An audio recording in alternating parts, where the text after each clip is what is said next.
Over the weekend, since Friday, basically, here's some of the things that we have learned. We have learned, and a lot of this came out Friday afternoon after the show was off the air. We have learned that according to the prosecutors from the Southern District of New York, it's not alleged that Donald Trump participated with Michael Cohen in an illegal scheme to defraud Republican primary voters and ultimately all American voters of the knowledge that he had had affairs, the Stormy Daniels, a one-night stand. The Karen McDougal lasted over a year. This was in the year immediately following the birth of his son, Barron, and who I think is now 11 or 12, something like that.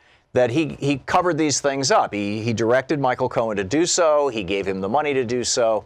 And it's not just Michael Cohen saying this, that the prosecutors have independent corroborating evidence. So they didn't come out and say, maybe Trump did this, or it's alleged that Trump did this. They just came out and said Trump did it. That in and of itself, in addition to being a violation of campaign finance law and a felony violation, a go-to-prison violation,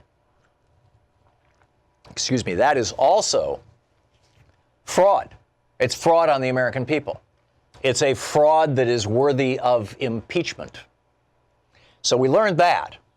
The other thing that we learned from the filings, and this came out of the filings, I believe, from the Mueller investigation, was that the Trump Tower in Moscow that Trump was working on was going to produce, quote, hundreds of millions of dollars, end quote, in revenue for the Trump organization. Now that, and it would be just basically free money, because they were not talking about building the building. That was going to be done by Russian oligarchs that Trump was in business with. They weren't talking about owning the building. That would be done by Russian oligarchs that Trump was doing business with. They weren't talking about paying for the building. That would be done by, I think it's VBE Bank, a Russian bank, which is under U.S. sanctions. Now, the way that Trump's business model works is you build the building, you finance the building, you run the building, Trump puts his name on it, and you pay Trump a fee for putting his name on it. He has no risk. He has no money at risk. He has, everything's cool, right? Everything's good. He just gets money from it. And it would be this would be the largest deal that Trump has ever done, apparently. And he hid it from us. He concealed that. He was continuing to negotiate this right up until June or July of 2016, when, kind of early word of it leaked and he put it on pause. Presumably put it on hold until right after the election, when he would lose the election and then go ahead and build his Trump Tower in Moscow. But of course, first he had to get the sanctions dropped on VBE Bank, which might have something to do with why the GOP platform was changed. Now, it's hard to explicitly blame Russia for this. I mean, here you had Trump. They're sitting there going, okay, we're under sanctions, and we would like the sanctions lifted. And then here comes Trump saying, hey, I can get the sanctions lifted. Just let me build a hotel. Okay, let's go for it, right? I mean, this just kind of makes sense at a certain level. So here we have this clear evidence of two examples of a massive fraud against the American people. There is no way that the Republican Party, the Republican primaries, would have made Donald Trump their nominee. Keep in mind, the Access Hollywood tape didn't come out until the general election. That came out when Trump was running against Hillary Clinton. Republicans, they still consider themselves fundamentalist Christians.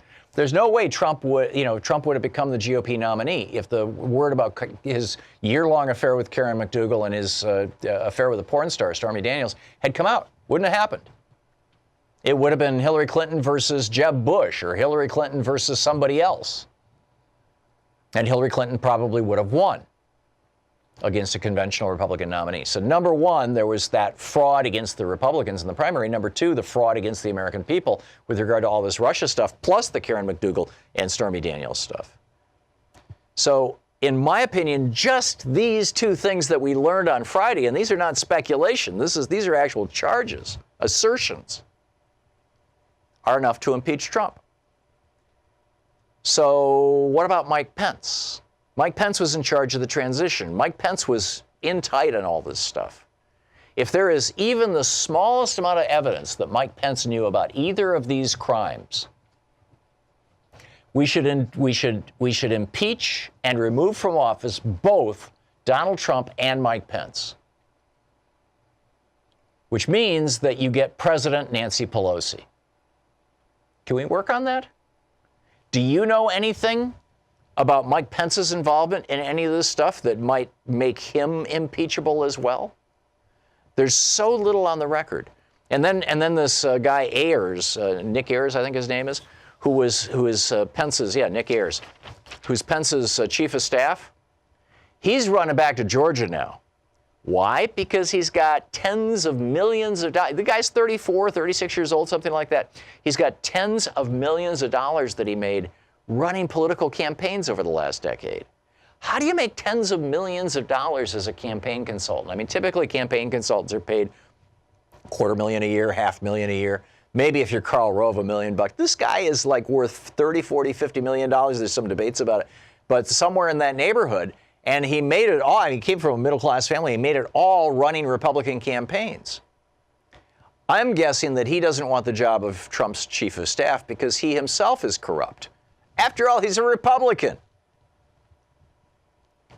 So is it time to have President Nancy Pelosi? Do you think this could work? Would you like to see President Nancy Pelosi? What are your thoughts on the crimes of Mike Pence, other than being, basically totally unqualified for the job? I mean, basically, he was governor of Indiana for a while. Before that, he was a right-wing talk show host.